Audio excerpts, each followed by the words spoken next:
দর্শক, বাংলাদেশে বিডিআর হত্যাকাণ্ডের যেই বিচার, সে বিচারটি অত্যন্ত কাঙ্ক্ষিত সাধারণ মানুষের কাছে। কিন্তু অন্তর্বর্তীকালীন সরকার ক্ষমতায় আসার ৫ মাসেও নানা রকমের গড়িমসি, নানা রকমের ঘটনা আমরা দেখছি। একবার বলছে হবে, একবার বলছে হবে না।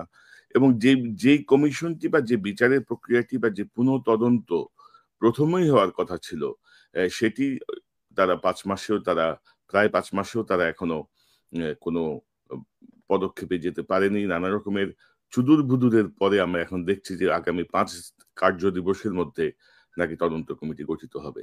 তো এই বিষয়টি নিয়ে আমরা একটু আলোচনা করব। পাশাপাশি আপনারা জানেন যে ভারতের পররাষ্ট্র সচিব বিক্রম মিস্রি বাংলাদেশে সফরে এসেছিলেন এবং জানা যাচ্ছে তিনি গোপনে জেনারেল ওয়াকারুজ্জামানের সঙ্গে একটি বৈঠক করেছেন ঘণ্টাব্যাপী। তো এই রুদ্ধদ্বার গোপন বৈঠকে আসলে কি হয়েছিল? কেন এই ঘটনাটি ঘটলো? সরকার এই বিষয়টি জানে কিনা? এর প্রভাব কি? এই বিষয়টি নিয়েও আমরা একটু আলোচনা করতে চাই আজকে। আমার সঙ্গে যোগ দিচ্ছেন আপনাদের অত্যন্ত প্রিয় মানুষ, প্রিয় মুখ কর্নেল মুস্তাফিজুর রহমান। মুস্তাফিজ ভাই, আপনাকে স্বাগত জানাচ্ছি আজকের অনুষ্ঠানে। আসসালামু আলাইকুম কনক ভাই এবং আপনার উপস্থিত সহ আলোচক মেজর সুমন এবং যারা এই অনুষ্ঠান দেখছেন তাদের সবাইকে সালাম এবং শুভেচ্ছা এবং অনেকদিন পরে আপনার এই অনুষ্ঠানে আসতে পেরে আমি ধন্য মনে করছি। ধন্যবাদ। না, ধন্যবাদ আপনার অংশগ্রহণের জন্য। দর্শক, আমাদের আরেকজন অতিথি মেজর সুমন আহমেদ, উনিও আপনাদের কাছে খুব পরিচিত। ওনার বিশ্লেষণ আপনাদের খুব ভালো লাগে। বিভিন্ন মেসেজে বা ওনার আলোচনা আমরা এখানে দেখি। সুমন ভাই, আপনাকে স্বাগত জানাচ্ছি আজকের অনুষ্ঠানে। সুমন ভাই, আপনি মিউট হয়ে আছেন। আসসালামু আলাইকুম। ওয়ালাইকুম আসসালাম। তো অতিথি দুজনকেই স্বাগত জানাচ্ছি আজকের আলোচনায়। ১ম এ মুস্তাফিজ ভাই, আপনাকে দিয়ে আমরা একটু শুরু করি। এই যে ধরেন বিডিআর কে নিয়ে এই যে ধরেন উম যা আমরা দেখছি আরকি, এই সরকারের আসলে রিজার্ভেশনটা কোথায়? মানে যে বিচারটা ১ম এই হওয়ার কথা, সেই বিচারটা নিয়ে তারা, আমি যেমন আজকের এই শিরোনামে আমি যে চুদুর-বুদুর শব্দটা ব্যবহার করেছি, এটি কিন্তু আঞ্চলিক শব্দ। বাট এর মানে হচ্ছে উল্টাপাল্টা কাজ করা, নড়বড়ে থাকা আরকি। মানে এই যে উল্টাপাল্টা কাজ আমরা যেগুলো দেখছি, কারণ হাসিনার যে স্বৈর শাসনের যে সূচনা, সেই সূচনার ১ম আঘাতটা আসছিল কিন্তু বিডিআর এর সেনা কর্মকর্তাদের হত্যাকাণ্ডের মধ্য দিয়ে। মানে হাসিনার সূচনাটা ছিল ঐটা। তো এইটারই যদি বিচার শুরু করার ক্ষেত্রে ধরেন ইন্ডিয়ার আপত্তি থাকে, অনেক স্টেক এখনো ক্ষমতাবান বাংলাদেশে আমরা জানি।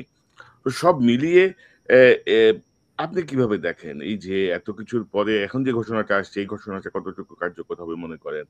সব মিলিয়ে আপনার একটা আলোচনা আপনাকে দিয়ে শুরু করি। ধন্যবাদ কনক ভাই।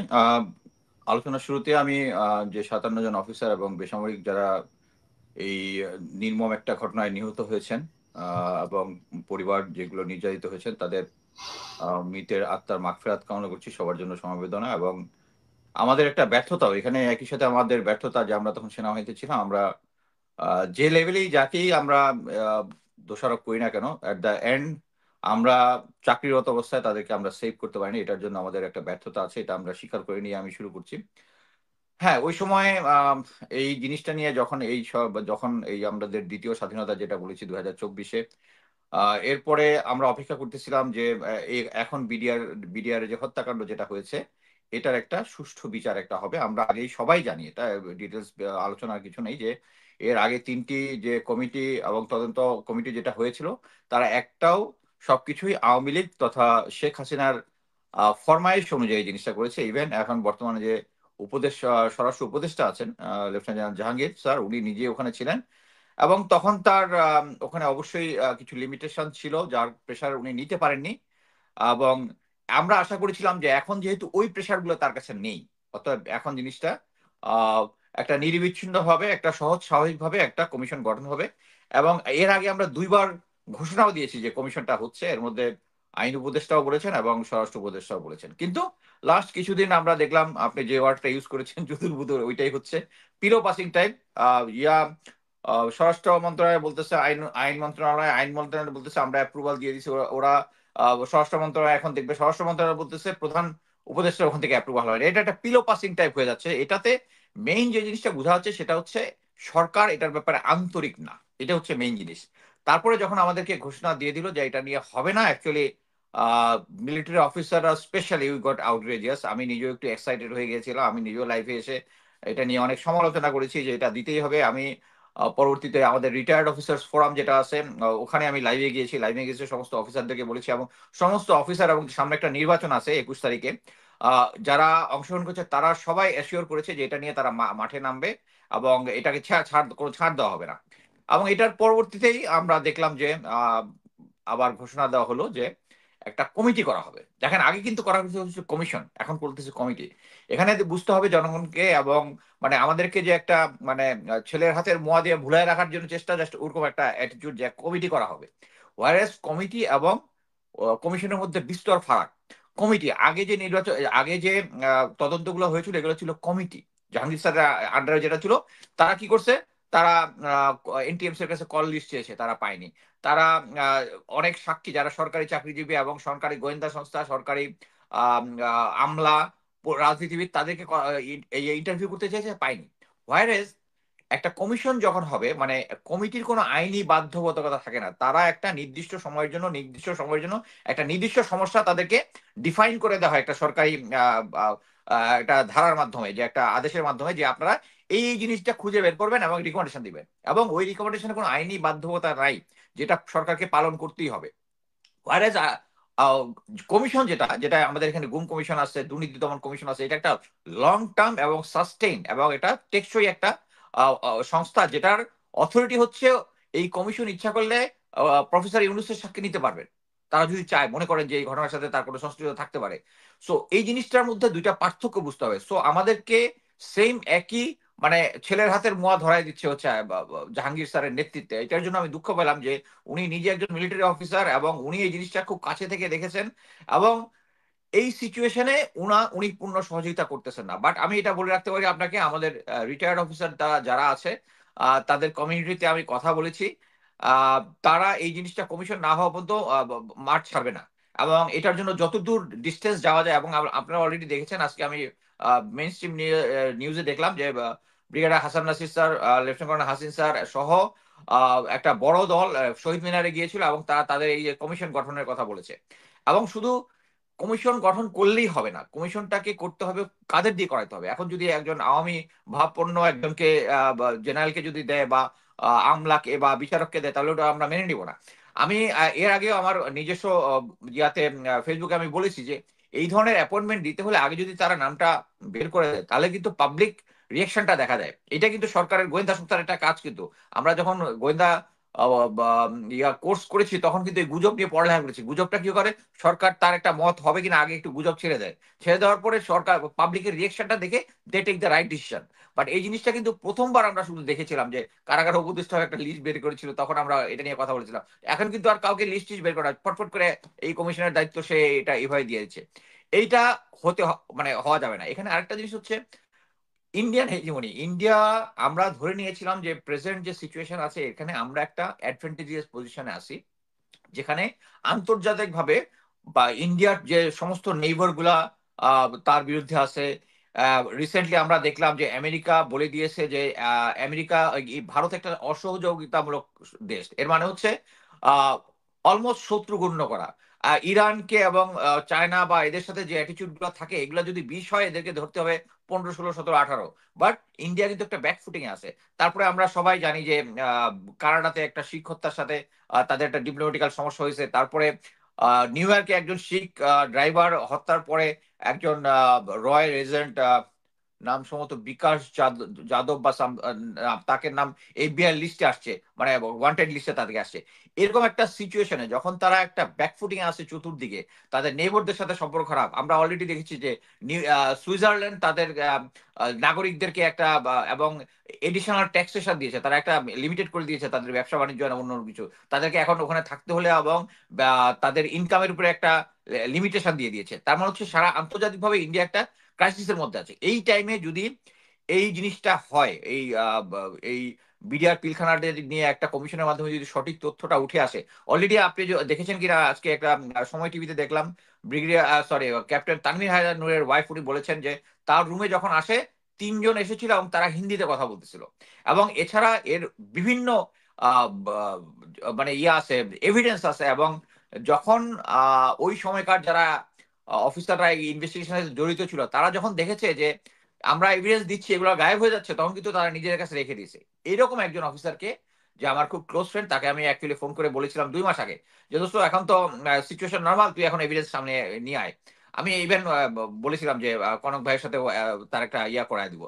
তো সে জাস্ট বলেছে দোস্ত এখনো টাইম হয় নাই। এবং আমি তো আর কি কনভিন্স হই না, বাট আমি এখন কনভিন্স যে এখনো ইন্ডিয়ান হেজিমনি আমাদেরকে এমন ভাবে আছে। এবং এই সরকার যে ইন্ডিয়ান হেজিমনি মুক্ত না, এটার প্রমাণ হচ্ছে বিক্রম মিশ্র আসলো, আসার পরেই কিন্তু এর আগ পর্যন্ত কিন্তু ছিল যে কমিশন হবে, এরপরে এটা কমিশন হবে না, তারপরে এখন বলতেছে ইয়া হবে কি, কমিটি হবে।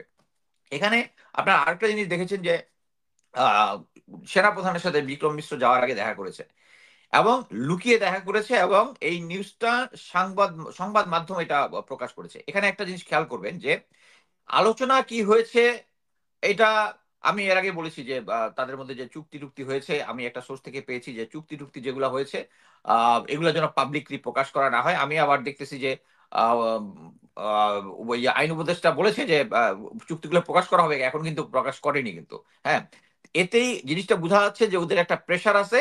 এবং আজকে আবার একটা নতুন তথ্য পেলাম যে তারা নাকি যে বিভিন্ন জায়গায় ড্রোন উড়াইছে, তারপরে আহ, এখানে এই 16ই ডিসেম্বর উপলক্ষে ভ্যাটার্ন এক্সচেঞ্জ একটা প্রোগ্রাম আছে, আমাদের কিছু ভ্যাটার ওদের দেশে যাবে, ওদের দেশে, এটা নিয়ে অনেক আলোচনা হয়েছে। বাট এই জিনিসটা আমার কাছে বিশ্বাসযোগ্য মনে হয়, কারণ এটা সো সিম্পল একটা জিনিস, এটা ডিপ্লোমেটিক চ্যানেলই হয়। এখানে বাই ইন পার্সন কেন দেখা করতে হবে? তা আমার কাছে সে পরে যেটা মনে হলো যে অ্যাকচুয়ালি তারাই লুকিয়ে দেখা করাটার মানে হচ্ছে তারা জানে ইনফরমেশনটা আলটিমেটলি আউট হবে। জি আউট হলে মোস্তফা ভাই, যেটা হবে, আমি জি না আচ্ছা, আমি আপনি আমি শেষ করেন। একটু শেষ করি, আমি একটু শেষ করি। এটা হচ্ছে জনগণের মধ্যে একটা মেসেজ যাবে, still general Waker is a big stakeholder. এবং এটা বাংলাদেশের জনগণও জানবে, সরকারও জানবে যে স্টিল মানে আমাদের সরকারের সাথে যেটা হচ্ছে, মানে ইউনুস সরকারের সাথে যেটা হচ্ছে, তার সাথে সবাইকে দেখিয়ে দেওয়া যে still he is a big stakeholder. এটা হচ্ছে ওদের একটা সাইকোলজিক্যাল ওয়ারফেয়ার বলে আমি মনে করি। বাট এটা থেকে আমাদেরকে বেরোয় আসতে হবে, এবং আমরা রিটায়ার্ড অফিসার যারা আছে তা আমরা দৃঢ় প্রতিজ্ঞ, এটা কমিশন না হওয়া পর্যন্ত আমরা আমাদের আন্দোলন চালিয়ে যাব। এবং শুধু হলেই হবে না, আমাদের পছন্দ অনুযায়ী এটার যারা এটা করবেন সদস্যদের নিয়োগ করতে হবে। ধন্যবাদ। জি, মেজর সুমন, এই যে ধরেন মুস্তাফিজ ভাইয়ের কথাটা আমরা শুনলাম, তো বাংলাদেশে আসলে আহ, ভারতের তো একটা চাপ আমরা বুঝতেই পারি যে তারা চায় না এর একটা বিচার হোক। তো বাংলাদেশের অফিসারদের মধ্যে বাংলাদেশের সেনাপ্রধান সহ আমাদের যারা বড় বড় সেনা কর্মকর্তা আছেন, যাদের সহকর্মী হারিয়েছেন, এখন জুনিয়র অনেকে হয়তো এদের অনেকেই চেনেন না বা জানতেন না বা আন্ডার কমান্ডে ছিলেন না, কিন্তু এখনো তাদের কমান্ডে ছিলেন বা তাদের সঙ্গে কাজ করেছেন, এমন কিন্তু মিড লেভেল বা টপ লেভেল অফিসারের সংখ্যা কিন্তু কম না। কারো বন্ধু, কারো কলিগ, কারো অধীনে ছিলেন। তো আপনি কিভাবে দেখেন বাংলাদেশ থেকে কারা আসলে এখানে বাধা দেওয়ার চেষ্টা করছে?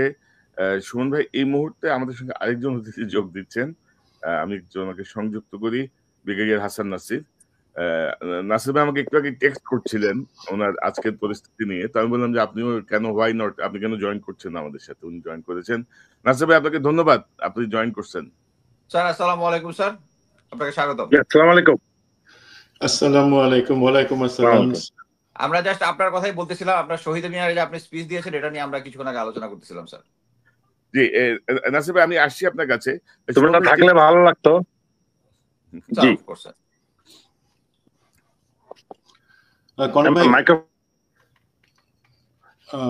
আপনি যে জায়গাটাতে প্রশ্নটা করছেন, আমার মনে হয় সেই জন্য আমরা একটু ব্যাকগ্রাউন্ডটা দেখে নিই যে অ্যাকচুয়ালি কেন এই কমিশন বা একটা কমিটির দাবি, সেটা থেকে আসলে আমরা বুঝতে পারবো। মুস্তাফিজ কভার করলো যে বিভিন্ন কমিটি ছিল, একটা বিচার হয়েছে, আদালতে প্রক্রিয়াধীন আছে, এই সমস্ত জিনিস আছে। বাট দেখেন জিনিসটা কিভাবে এটা তদন্ত বা বিচার হয়েছে। প্রথম কথা, এটার সাথে মাস্টারমাইন্ড যারা পলিটিক্যাল এবং প্ল্যানার্স ছিল যারা, এই আপনার আওয়ামী লীগের নেতা নেত্রী, তৎকালীন প্রধানমন্ত্রী পতিত হাসিনা থেকে শুরু করে তারেক সিদ্দিকী, দেন নানক, মির্জা আজম, তাপস, শেখ সেলিম এবং অন্য আরো অনেকে, যুব মহিলা লীগ, যুবলীগ, ছাত্রলীগের যারা আমাদেরকে আটকে রাখছিল। এই প্রথম কথা, প্রথম পয়েন্টটা আমরা দেখতে পারলাম বা দেশের জনগণ দেখতে পারলো, এদেরকে সেফলি এই যে কোনো তদন্ত বা বিচার প্রক্রিয়া থেকে বাইরে রাখা হয়েছে।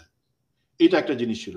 2 নম্বর জিনিস দেশের জনগণ দেখতে পাইলো যে যারা এই কিলিং এ অংশ নিয়েছিল, ভারতীয় এবং বিডিআর এর ভিতরে একটা অংশ, ক্ষুদ্র অংশ, যাদেরকে দিয়ে কিলিংটা করানো হয়েছে, তাদেরকেও কিন্তু এই কিলিং এর মধ্যেই 26 তারিখে এবং 27 তারিখে সেফলি দেশের বাইরে ভারতে পাঠিয়ে দেওয়া হয়েছে। আর ধরেন 800-র মতন যাদের কোনো না কোনো ভাবে সংশ্লিষ্ট আছে অথবা যারা সম্পূর্ণ নিরীহ, তাদেরকে নিয়ে বিচারটা হয়েছে। তার মানে মাস্টার মাইন্ড, প্ল্যানার, তারা বিচারের আওতায় আসে নাই।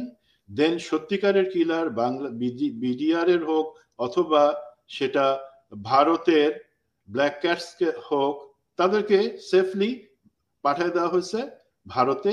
এবং বিচারের নামে যে প্রহসনটা, সেটার জন্য কিছু লোক যারা ইনভলভ ছিল আর বাকি নিরীহদেরকে নিয়ে করা হয়েছে। তো সেইখান থেকে কিন্তু অসন্তুষ্ট, এবং তারপরে রায় আসছে বা অন্যান্য জিনিসগুলা হয়েছে, বাট লোকে কিন্তু তখন বুঝে নিল যে না, জিনিসগুলা অ্যাকচুয়ালি ঠিক রাস্তায় হাঁটতেছে না। তো আমি জাস্ট একটা এক্সাম্পল দিয়ে বলি যে কিভাবে জিনিসটা হয়েছে, যে মানে কিভাবে অন্যায়টা হয়েছে। একটা ন্যায় প্রতিষ্ঠার জন্য যে হত্যাকাণ্ডের বিচার হওয়ার কথা ছিল, যে 800 জন ভিতরে ছিল, আমি কিন্তু একদম ডাইরেক্ট এক্সপিরিয়েন্স থেকে, আমার ইনভলভমেন্ট থেকে বলতেছি। সেখানে এই যে একটা মোশাররফ হোসেন কাজল, সম্ভবত আইনজীবী, যে হচ্ছে মানে একটা কুলাঙ্গার দেশের, সে করতো কি, এই সমস্ত যারা আছে বন্দি, তাদেরকে গিয়ে বলতো, এই তোমাদের সবার তো ফাঁসি হয়ে যাইতেছে, এই তোমাদের সবার তো ফাঁসি হয়ে যাইতেছে, সবার ফাঁসি হয়ে যাইতেছে। ঠিক প্রত্যেকের কাছ থেকে 10 থেকে 12 লাখ থেকে 15 লাখ করে টাকা সে নিয়ে নিত, জোগাড় করতো, তাদের ফ্যামিলিকে মাধ্যমে টাকাগুলো আসতো। এবং আপনারা কিন্তু জিজ্ঞাসা করতে পারেন যারা এখনো বন্দি বা সাজাপ্রাপ্ত, আমার এই স্টেটমেন্ট সেটা সঠিকতা, তাদের কাছ থেকে যে তোমাদের ফাঁসি থেকে বাঁচায় দিব, টাকা দাও। তারা তো আর পলিটিশিয়ান না, তাদের জমি জমা বিক্রি করে তাদের ফ্যামিলি সেই টাকা কাজল এবং কাজলের মাধ্যমে তার সাথে যারা, তাদেরকে দিছে। আবার একই সাথে এইটার যে বিচারক ছিলেন, মেট্রোপলিটন সেশন জাজ, মানে রায় তিনি দিতে পারেন নাই। কেন দিতে পারেন নাই বলি। মেট্রোপলিটন সেশন জাজ যে ছিল, পরবর্তীতে বিটিআরসির চেয়ারম্যান এবং রিসেন্টলি দুদক থেকে কমিশনার থেকে পদত্যাগ করা সেই ভদ্রলোক, ওনার কাজ ছিল কি, যারা এর মধ্যে ধরেন 50 থেকে 60 জন আছে যারা কিলিং মিশনের অংশ, যারা পালাই যেতে পারে নাই বা যাদেরকে রেখে যাওয়া হয়েছিল, তাদের সাথে তার ডিলটা ছিল যে ঠিক আছে, তোমাদেরকে আমি বাঁচাই দিব 50 লাখ 60 লাখ এইভাবে। এবং উনি সেইভাবে টাকা জোগাড় করলেন এবং উনি একটা প্ল্যান করলেন যে মাত্র 5 থেকে 6 জনকে ফাঁসি দেওয়া হবে, বাট বাকি কিছু লোককে বিভিন্ন মেয়াদে শাস্তি দেওয়া হবে। বাট এইটা কোনোভাবে আমি সেই অফিসারের নাম বলতেছি না, বাট অবশ্যই সবার ভালো জিনিস খারাপ জিনিস আছে। আমি তার সম্পর্কে ইভেন কিছুদিন আগে একটা প্রোগ্রামে তাকে দায়ী করেছি এই পতিতা শেখ হাসিনা সরকারকে সহযোগিতার জন্য। বাট সে অফিসার কিন্তু একটা ভালো কাজ করছিল। সে এই জিনিসটা রিপোর্ট বিভিন্ন চ্যানেলে, ডিজিএফআই থেকে শুরু করে সব জায়গায় করে দেওয়ার কারণে সেই বিচারক, সেই মেট্রোপলিটন সেশন জাজকে তৎক্ষণাৎ প্রেসারের কারণে তাকে সরাই দেওয়া হয়, যেটা আর্মির প্রেসার, পলিটিক্যাল না, পলিটিশিয়ানদের মাথা ব্যথা ছিল না। এবং নতুন বিচারক এসে রায়টা দেয়, যেখানে আমরা দেখি যে 52 জনের সম্ভবত ফাঁসির আদেশ দেওয়া হয় এবং বাকিদেরকে বিভিন্ন মেয়াদে শাস্তি দেওয়া হয়। বাট বাকিদেরকে যে বিভিন্ন মেয়াদে শাস্তি দেওয়া হয়েছে, সেটার মধ্যেও কিন্তু অনেকে আছেন যাদের নিরপরাধকে শাস্তি দেওয়া হয়েছে। তো এই প্রেক্ষাপটে 4টা দাবি গত 15 বছর ধরে, বা আপনি বলতে পারেন যে রায় হওয়ার পরের থেকে দেশের জনগণ এবং সেনাবাহিনী বা আর্ম ফোর্সের মধ্যে ছিল। প্রথম কথা, এই হত্যাকাণ্ডের সুষ্ঠু বিচার হইতে হবে। যারা এই বিচারের আওতায় যাদেরকে আনা হয় নাই, সেই পলিটিশিয়ান এবং মাস্টারমাইন্ড, তাদেরকেও অন্তর্ভুক্ত করে বিচারটা হইতে হবে, প্রথম দাবি। দ্বিতীয় দাবি, যেখানে ন্যায় বিচারের নামে অবিচার করা হয়েছে, মানে নিরীহ যাদেরকে বিডিআর এর সৈনিক অথবা অন্যদেরকে শাস্তি দেওয়া হয়েছে, সেটাকে রিভার্স করতে হবে।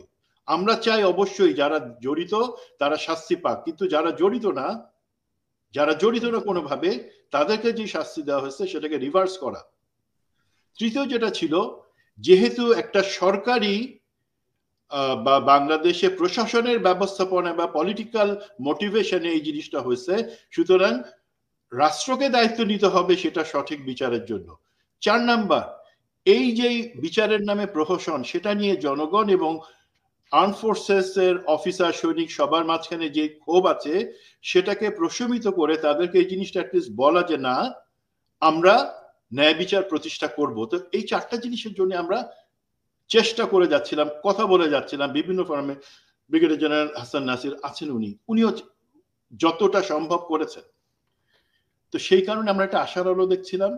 এখন আমি আমার আগের 2-3টা অনুষ্ঠানে বলেছি যে আমার পরিচিত অত্যন্ত শ্রদ্ধাভাজন মেজর মিজান, 5th লং কোর্সের, উনি অ্যাকচুয়ালি এই জিনিসটা নিয়ে আমাদের উপদেষ্টাদের মাঝখানে যারা যারা স্টেক হোল্ডার ডিসিশন মেকিং আছেন তাদের সাথে কিন্তু উনি কথা বলে যাচ্ছিলেন, এবং সেখান থেকে একটা আশা পাওয়া যাচ্ছিল যে হ্যাঁ এর জন্য কমিশন হবে, এবং আমি জানাইছিলাম যে হচ্ছে ইনশাল্লাহ ডিসেম্বরের মধ্যে হবে। বাট আপনি যেই জিনিসটা, আরেকটা জিনিস যেটা বললেন, এখানে কিছু কিছু লোকের ভয় ছিল। কিছু লোক মনে করে, ভুল করে মনে করে যে হয়তো একটা কমিশন যদি হয় যার বিচারিক এখতিয়ার আছে এবং তাকে যদি ডাকা হয় সেখানে উনি ডিনাই করতে পারবেন না, সেখানে তাদেরকে ইমপ্লিকেট করা বা অথবা সাক্ষী হিসেবে ডাকা হতে পারে। সেই কারণে কিন্তু এই জিনিসটার একটা ডিলে গেম খেলার চেষ্টা হয়েছে। আমি সরাসরি বলি যে ধরেন আমি সেখানে ছিলাম মেজর সুমন আহমেদ, আমি ছিলাম 4 ইস্ট বেঙ্গল রেজিমেন্টের পক্ষ থেকে, তেমনি ভাবে আরো অনেক, মোট 4টা ব্রিগেডের বিভিন্ন অফিসার, বিভিন্ন সৈনিক কোম্পানি এলিমেন্ট ছিল। আমরা তো কেউ আসলে ভিতরে ঢুকে জিনিসটার সমাধান করতে পারি নাই। আমরা বলি যে উপরের আদেশ ছিল, সেই কারণে পারি নাই। তো সেই কারণে একজনে যদি আজকে ধরেন, আমি জানি সেনাপ্রধানের মনে কখনো এই ধরনের কোনো চিন্তা বা ভয় নাই। মাঝে মাঝে একটা কথা আসে যে উনিও তো, ওনাকে দায়ী করা হবে যে কেন উনি ভিতরে ঢুকেন নাই, কেন কোন আদেশে ঢুকেন নাই। আদেশ আমাদের সবার ছিল। যেটা পার্থক্য একটা বলা হয় সেটা হচ্ছে যে আমরা সেনাবাহিনীর যে চ্যানেল, সেখান থেকে সেই অনুযায়ী আমরা ভিতরে ঢুকতে পারি নাই, আমাদেরকে সেনাপ্রধানের থেকে ডাউন আদেশটা দেওয়া হয় নাই। আর বলা হয় যে না, সেনাপ্রধান হয়তো তার অতিরিক্ত আরো 2-1 জায়গা থেকে আদেশ পাইছেন, আমি সেটা ব্যাপারে জানি না, বাট আমরা কেউ আসলে ঢুকতে পারি না। সুতরাং আজকে যদি কাউকে সেই কারণে সাক্ষী অথবা ইমপ্লিকেট করা হয় ব্যর্থতার জন্য, প্রথমে তো আমাকে বলা হবে, আমি তো সেখানে প্রথম আমার মানে আর্মি সেনাবাহিনীর এলিমেন্ট নিয়ে সেখানে গেছিলাম। তো ব্যর্থতার জন্য কাউকে যদি দায়ী করা হয় সেখানে আমাকে দায়ী করা হোক। সুতরাং আমি এটা নিশ্চিতভাবে বলতে পারি, এবং আমি জানি যারা এটা নিয়ে, এই কমিশন গঠন নিয়ে প্রচন্ড দাবি করে আসছিলেন, তারা প্রতিটা জায়গায় আশ্বস্ত করেছেন যে আননেসেসারি কাউকে হ্যারাস করা হবে না। এই অ্যাসুরেন্সটা যখন দেয়া হয়, সেই ফাঁকে যেটা করে, আমি সবসময় বলি যে ডিজিএফআই তাদের রোলের মধ্যে থাকলে জিনিসটা একটু ভালো হয়। তারা আননেসেসারি জিনিসগুলোকে পেঁচায়, ইচ্ছা করে অথবা অনিচ্ছাকৃত ভাবে। দেখেন, আমি জিনিসটা বলছি, মেজর জেনারেল জাহাঙ্গীর, আপনি আমার স্নেহভাজন। প্রথম কথা, আপনি আপনার অফিসারদেরকে চেক করেন, তাদেরকে সামলান। যেটা হয়েছে যে কোনো পক্ষ থেকে, আমি জানি না অন্য কোনো দেশ থেকে কোনো উস্কানি ছিল কিনা, এই যে একটা রিট হইলো, যে কারণে আমরা দেখতেছি যে আদালতের ইনভলভমেন্ট, আদালতের এখানে কোনোভাবে আসবার কথা ছিল না। এখানে যত কমিশন বা যা কিছু হয়েছে, প্রফেসর ইউনুস উনি কমিশন গঠন করে দিয়েছেন, বলছেন হয়ে গেছে। হ্যাঁ, এটাতে মামলা চলমান আছে, সেটার জন্য সাংঘর্ষিক কোনো কিছু না করেই অ্যাডমিনিস্ট্রেটিভ ভাবে কিন্তু এই কমিশনটা গঠন হওয়ার কথা, গঠন করবার কথা।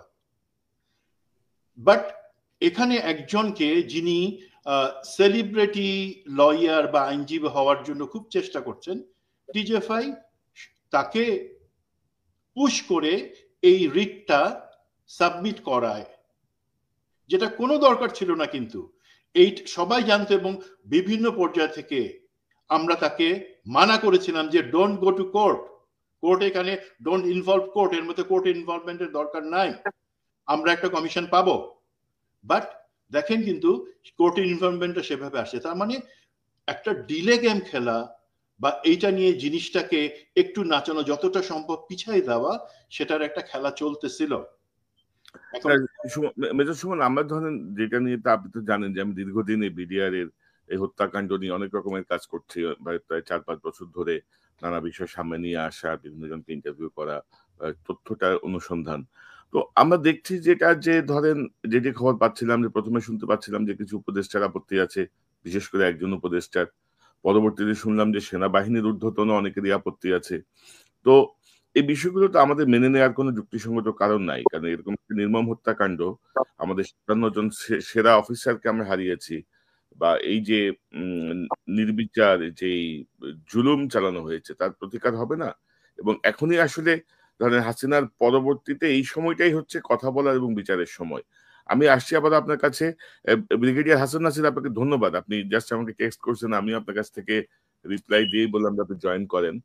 তো এই যে কমিশন, কমিটি বা সবকিছু মিলিয়ে, এবং আমি আজকে বিভিন্ন ফেসবুক পোস্ট এবং অনেক জায়গায় দেখছিলাম যে বিডিআর এটি নিয়ে তদন্ত কমিটির ক্ষেত্রে অনেকে আপনাকেই প্রেফার করছেন, আরো কয়েকটি নাম আসছে, জেনারেল ফজলুর রহমান সাহেবের নাম আসছে, আরো অনেকেই চাচ্ছেন যে আপনারাই কেন নেতৃত্ব দেন, যেন সঠিক বিচারটা হয়। তো আপনি কিভাবে দেখেন এই যে কমিশন, কমিটি, বা সার্বিকভাবে আপনি কি আশাবাদী? আপনি কতটুকু আশাবাদী যে 5 কার্য দিবসের মধ্যে যেই কমিটি হচ্ছে, সেই কমিটি আসলে কি দাঁড়াবে? আপনি কি মনে করেন, বা আপনারা কি চাচ্ছেন, কমিশন, কমিটি? প্রথম প্রথম হচ্ছে যে এর আগে যেটা ছিল জাতীয় পর্যায়ের একটা কমিশন, জি, কমিশন এটার 1958 একটা অ্যাক্টের আওতায় এটা গঠিত হয়, এটা গেজেট পাবলিশ হয়। Commission has the power of court, তার মানে কমিশন যে কাউকে কল দিলে সে আসতে বাধ্য, না আসলে তার বিরুদ্ধে ওয়ারেন্ট ইস্যু হবে, তাকে আসতে বাধ্য করা হবে। যে কোনো অফিসকে বলতে পারবে কোনো ডকুমেন্ট প্রডিউস করতে, কোনো এভিডেন্স প্রডিউস করলে তারা না বলতে পারবে না। সেই পরিপ্রেক্ষিতে কমিশন হলে হয়তো কাজ সুফলটা পাওয়ার সম্ভাবনা আছে। বাট কমিটি যেটা হলো, কমিটির ফলটা আমি অলরেডি আমার অবজারভেশন কর্তৃপক্ষকে জানিয়েছি। যখন আমাকে নিয়োগ দেওয়ার একটা চেষ্টা হচ্ছিল, আমার অবাক লাগছে যে আমি যদি এই কমিটিতে যোগ দিই, কমিটি বা কমিশনে যোগ দিই, তাহলে যে একটা কনফ্লিক্ট অফ ইন্টারেস্টের ব্যাপার আছে। আমি যেহেতু আগের কমিশনের রিপোর্টে নোট অফ ডিসেন্ট দিয়েছি, আমার নিয়োগের সাথে সাথেই একটা প্রশ্ন উঠবে যে আমি যেহেতু নোট অফ ডিসেন্ট দিয়েছি, এখন বিরোধী পক্ষ তাদের পক্ষে মতামত বের করার জন্য আমাকে নিয়োগ দিয়েছে, এবং পরবর্তীতে দেখা যাবে আমি একমাত্র টার্গেট হয়ে যাব। এবং অলরেডি আমি একটু ফিল করতেছি, যখন আমি রাত্রে 10টার সময় জানতে পারলাম যে I am already under surveillance. কয়েকদিন আগে আমার অফিসে, জামাইয়ের অফিসে আক্রমণ করা হয়েছিল, তাকে ক্ষতিগ্রস্ত করার চেষ্টা করা হয়েছে, সেটা রাজনৈতিকভাবে সমাধান একটা সমঝোতার মাধ্যমে সলভ করা হয়েছে। আজকে আবার দেখলাম তার অফিসের সামনে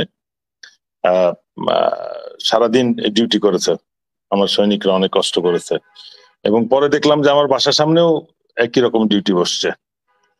তা আমার মনে হলো যেন একই পরিস্থিতি আবার ফেরত আসছে, in a lighter form or in a sugar coated form.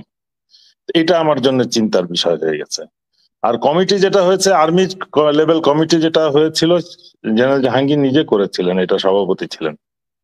উনি যেমন কাউকে ডেকে পান নাই, এই হোম মিনিস্ট্রি ডাকলে তো আরো পাবে না। সেনা সদর ডেকে যখন পায় নাই সেই সময়, হোম মিনিস্ট্রি তো এখন কাউকে ডাকলে কেউই আসবে না, কোনো ডকুমেন্ট চাইলে দিবে না, তার জন্য তাদের কোনো ক্ষমতাই থাকবে না। সুতরাং এই কমিটিটা আবার, আমি আমার ফেসবুকে পোস্ট দিয়েছি যে আরেকটা প্রহসন হবে এবং জাতির সাথে আরেকবার মস্করা হবে। আমার ধারণা যে স্বরাষ্ট্র মন্ত্রণালয় বা আইন মন্ত্রণালয় বিষয়টি উপলব্ধি করে একটা কমিশন করবেন। বাট আমার ভয় কিন্তু রয়ে যাচ্ছে। প্রথম হচ্ছে আমাকে নিয়ে একবার কন্ট্রোভার্সিয়াল করার একটা প্ল্যান হয়েছে যে ঠিক আছে, তো বেশি কথা বলতেছে, ওরে দিয়ে সাইজ করো। এই অ্যাটিটিউড কিন্তু এটাই, ওরে দায়িত্বটা দাও যাতে ভবিষ্যতে ওর উপর দিয়ে কামানটা দাগানো যায়। আর দ্বিতীয় যেটা ভয় হচ্ছে, এখন কমিশনে এমন কাউকে নিয়োগ দেওয়া হবে যারা ওই আগের আনিসুজ্জামানের মতনই অকার্যকর থাকবে।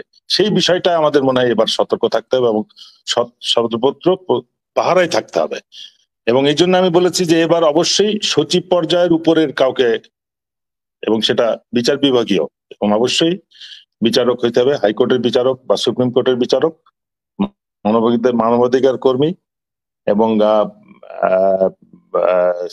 ইয়ের থেকে হইতে বুদ্ধিজীবী থেকেও হইতে পারে, অবসরপ্রাপ্ত সামরিক কর্মকর্তাদের থেকে হইতে পারে। এই পরিপ্রেক্ষিতে আমি সাজেস্ট করেছি অ্যাম্বাসাডার মারুফজামান, উনি সামরিক অফিসার এবং একজন ব্যুরোক্রেট, সেও একজন মেম্বার হইতে পারে, সিনিয়র মেম্বার, বাট এই কমিটিটা অবশ্যই হইতে হবে বিচারকের অধীনে। গতবার কমিশন অনেককে ডেকেছিল, তারা আসে নাই। ডিজিএনএসআই কে ডাকা হয়েছে, 5 দিন আগে পোস্টিং এসছে, একটা ডাইরেক্টরকে পাঠিয়ে দিছে, সে কিছুই জানে না। আমরা তো ডাকতেছি যে ডাইরেক্টর 25শে ফেব্রুয়ারিতে দায়িত্ব পালন করছে। এই জিনিসগুলো আগের কমিশনের সাথে হয়েছে।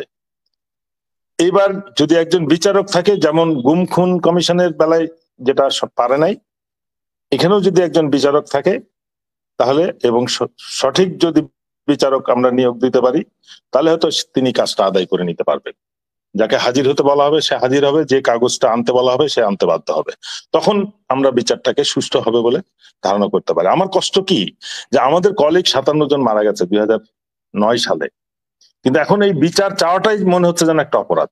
আমি কেন বিচার চাচ্ছি, বা এই পরিবার কেন বিচার চাচ্ছে, বা কিছু দেশের নাগরিক কেন বিচার চাচ্ছে। আমাদের বিরাট একটা অংশ সম্পূর্ণ নীরব, এই সামরিক বাহিনীর কর্মকর্তা। আমার অ্যাটাচমেন্টের কারণ এই 57 জনের সাথে মধ্যে আমি প্রায় 38 জনের সাথে আমি সরাসরি চাকরি করেছি, এবং একজনের মৃত্যুর মনে 30 সেকেন্ডস আগে আমার সাথে কথা হয়েছে, মেজর মাকসুম। আমার ফোনটা রাখছে যে স্যার আমার এখানে বিডিআর ঢুকছে স্যার, আমি ফোনটা রাখি। এবং পরে আমি যখন টাইম ক্যালকুলেশন করে দেখলাম যে তার মৃত্যুর টাইম হচ্ছে যখন এক্স্যাক্টলি যে মুহূর্তে আমি ফোনটা রেখেছি, সে ফোনটা রেখেছিল। তার মানে এই তদন্তের সাথে আমার সম্পৃক্ততার কারণ কিন্তু এইগুলা। আমি স্কুলে কমান্ড্যান্ট ছিলাম, আমার চিফ ইন্সট্রাক্টর জাস্ট ওখান থেকে আমি বিদায় দিয়েছি, সে এখানে এসে মারা গেছে। এই যে মেজর মাকসুম, আমি বিদায় দিয়েছি, সে এখানে এসে মারা গেছে। কিন্তু এখন আমার কষ্ট হচ্ছে যে এই সেনাবাহিনীর সদস্যরাই যেন, অফিসাররাই যেন বিচারকে একটা মানে মনে করছে যেন এখন বিচার চাওয়াটা একটা অপরাধ হয়ে গেছে। এই মনোবৃত্তি থেকে বেরিয়ে আসতে হবে। আমি অনুরোধ করেছি সেনাপ্রধানকে, যে সেনাপ্রধান এই দায়ভার নিতে পারে না।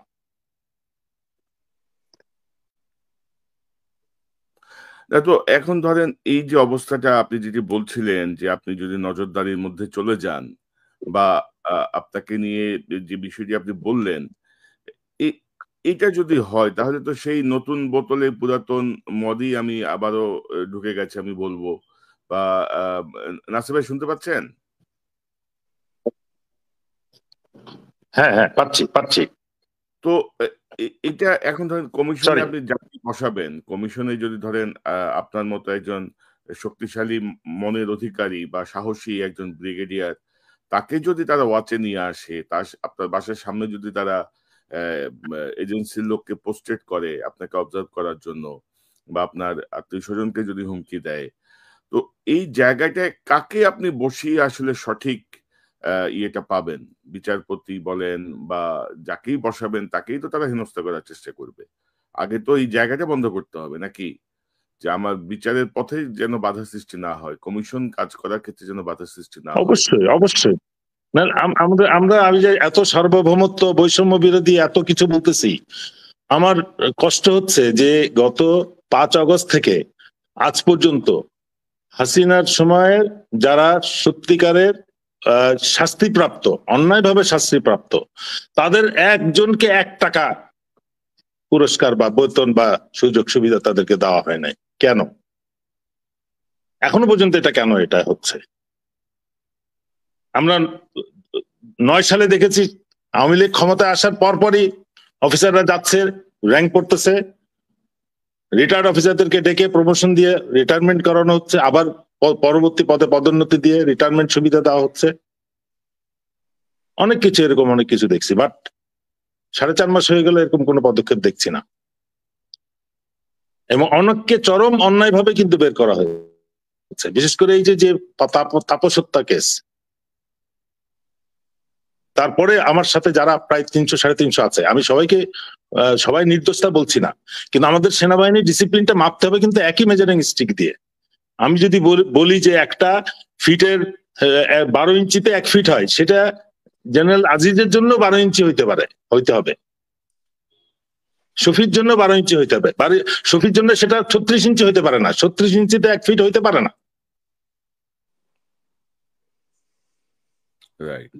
আমরা সবাইকে একই ডিসিপ্লিনের স্কেলে মেপে যদি তারা শাস্তিপ্রাপ্ত হয় তাদেরকে শাস্তি দিব, কোনো অসুবিধা নেই। কিন্তু কাউকে শাস্তি দিব সামান্য অপরাধের জন্য, আর অনেক বড় বড় অপরাধ করে তারা মেডেল টেডেল লাগায় ইউনিফর্ম পরে তারা সগর্বে ঘুরবে, এটা তো অ্যাটলিস্ট 2024 সালে এটা আশা করা যায় না। আমরা গ্লোবাল ভিলেজ বলি, আমাদের সেনাবাহিনীকে সারা বিশ্বের সাথে একটা স্ট্যান্ডার্ডে আনতে হবে। এটা সেরিমনিয়াল আর্মি হলে তো হবে না। আমি আসছি আবার আপনার কাছে, জেনারেল জাহাঙ্গীর সহ কয়েকটা প্রসঙ্গে আপনার কাছে জিজ্ঞাসা আছে আমার। তো মেজর সুমন, আমরা কি ধরেন জেনারেল ওয়াকারের 5ই অগস্টের আগে যে ভূমিকা বা ওনার যে রোল, এটাকে কি আমরা ওভার এস্টিমেট করছি? মানে আমরা কি ওনাকে ধরেন একটা ইয়ের পর্যায়ে নিয়ে যাচ্ছি কিনা, যে উনি হচ্ছেন দেবতা, উনি এটি করে দিয়েছেন, এমন একটা মানসিকতা আমরা দেখছি। এই সুযোগটাকে কি উনি ব্যবহার করছেন?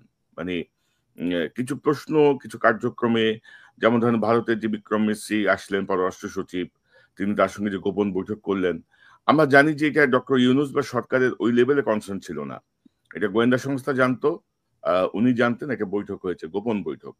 তো এটা এক ধরনের অডাসিটি না, যে একটা সেনা প্রধানের সঙ্গে বৈঠক হবে, রাষ্ট্র জানবে না, এজেন্ডা জানবে না। এটাকে কিভাবে দেখেন? উনি কি সরকারের ভেতরে সরকার হয়ে বসে আছেন কিনা?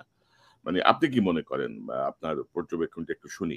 কারণ অনেক কিছুতেই আমরা দেখি যে ওনার মানে আপত্তি থাকে, ওনার এই থাকে, ওনার ওই থাকে, আমরা তো সব খবরই পাই। আপনাকে দিয়ে একটু যদি শুনি আপনার কাছ থেকে সংক্ষেপে। যেটা বলা, মানে কেউ কিন্তু প্রথম কথা অফিসিয়ালি ভারতীয় পক্ষ থেকে বা বাংলাদেশের পক্ষ থেকে বলা হচ্ছে না যে এই ধরনের একটা আলোচনা বা মিটিং বা গোপন মিটিং আপনি যেটাকে বলছেন সেটা হয়েছে, বলা হচ্ছে না। বাট সবাই জানে যে সেটা হয়েছে। এখন জিনিসটা হলো একটা সাধারণ পারসেপশন। গোপন মিটিং কখন হবে? যখন গোপনীয় কোনো জিনিস বা সিক্রেট কোনো কিছু আলাপ হবে। এখন ভারতীয় একজন সচিব বাংলাদেশ সেনাবাহিনীর প্রধানের সাথে গোপন মিটিং কেন করবেন বাংলাদেশে বসে? That is the question.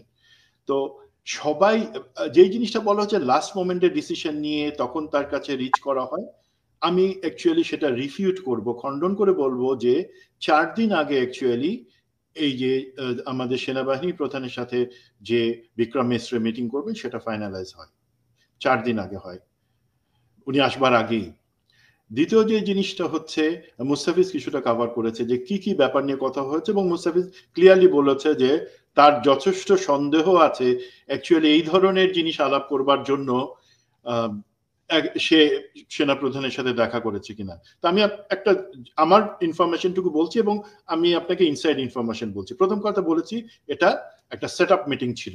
হ্যাঁ, সরকারের পক্ষ থেকে সব জায়গা থেকে জানতো না, বাট সরকারও কিন্তু জানতো, সরকারের কিছু মহল জানতো, ইভেন পলিটিক্যাল দিক থেকেও দু একজন জানতো যে এই ধরনের একটা মিটিং সে করবে সেনা প্রধানের সাথে। এখন মিটিংটা গোপন রাখা হলো কেন? গোপনীয় কিছু তো আলাপ হয় না সাধারণভাবে আমরা বুঝি, সৌজন্য সাক্ষাৎ। ভারতীয় দিক থেকে এটা চাল, এবং আপনি নিশ্চিতভাবে জেনে রাখেন এটা যে লিক করা সেটাও কিন্তু ভারতের পক্ষ থেকেই করা হয়েছে। যদিও আমরা ইনসাইড ইনফরমেশনটা আমরা পাই ভারতীয় দূতাবাস এবং ভারতীয় রয়ের মাধ্যমে এটা লিক করা হয় যে তার সাথে মিটিংটা হয়েছে। কেন?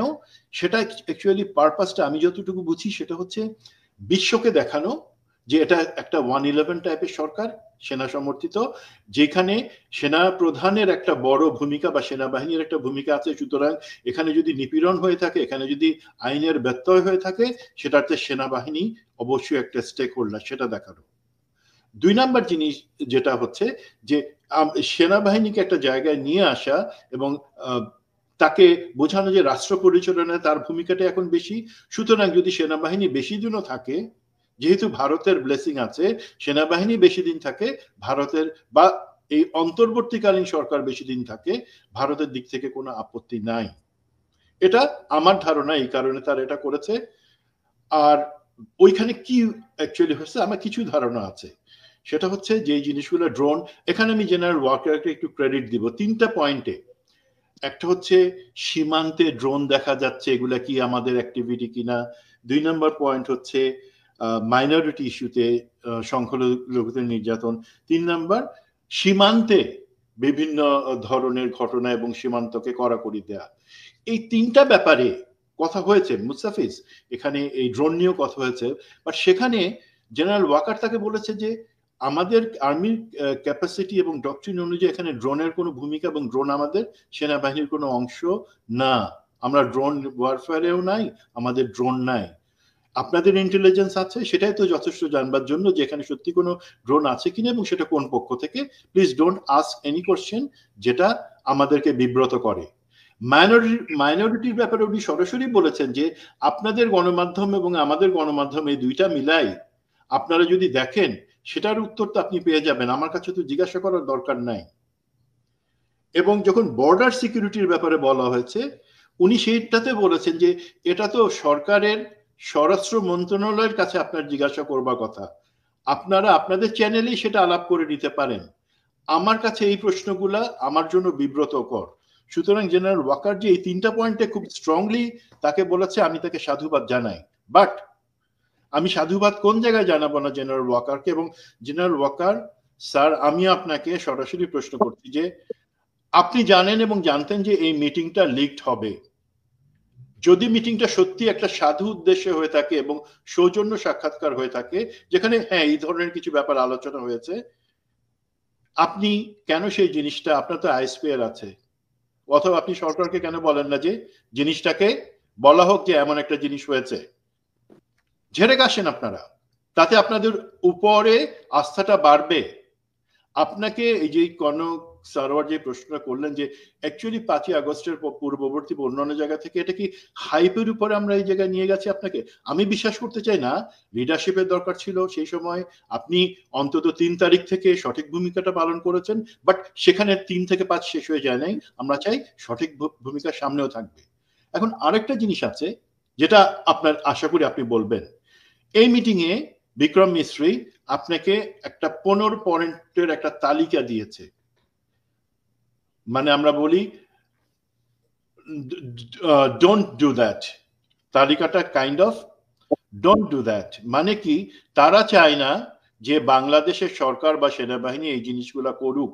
তার মধ্যে কি ধরনের আছে, স্বাভাবিকভাবে বলা আছে যে যেই বিভিন্ন কোর্স এবং যৌথ প্রশিক্ষণ সেই জিনিসগুলো যাতে বন্ধ না হয়।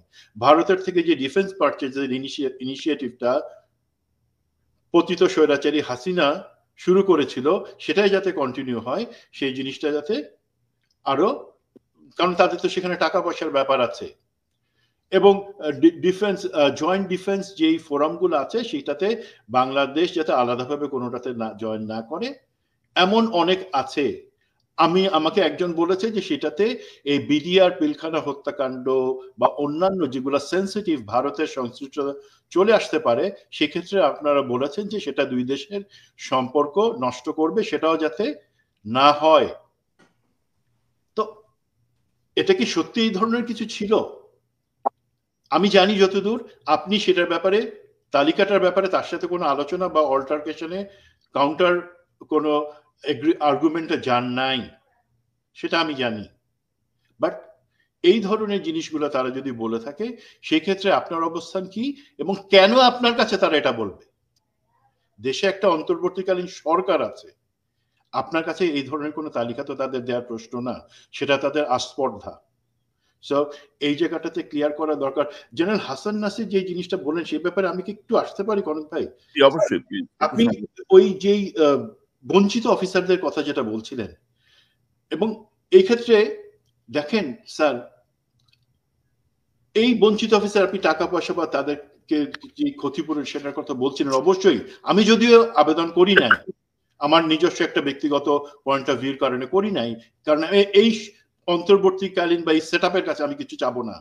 বাট যারা অ্যাকচুয়ালি চাচ্ছে এই বঞ্চিত হিসাবে যে আন্দোলনটা, সেটা কিন্তু অ্যাকচুয়ালি শুধু টাকা পয়সা বা র্যাঙ্কের জন্য না, তারা যেটা বলতে চাচ্ছে বা তাদের যে স্পিরিটটা হচ্ছে, দেখো আমরা এই ধরনের অ্যাসেট ছিলাম, একটা দেশের সেনাবাহিনীর, গর্বিত সেনাবাহিনীর একটা বড় সম্পদ ছিলাম, চক্রান্ত করে বা আমরা বিভিন্ন ফোরামে এই পতিত স্বৈরাচারী হাসিনা বিডিআর হত্যাকাণ্ড এগুলো নিয়ে কথা বলেছি বলে তোমরা আমাদেরকে বের করে দিছো।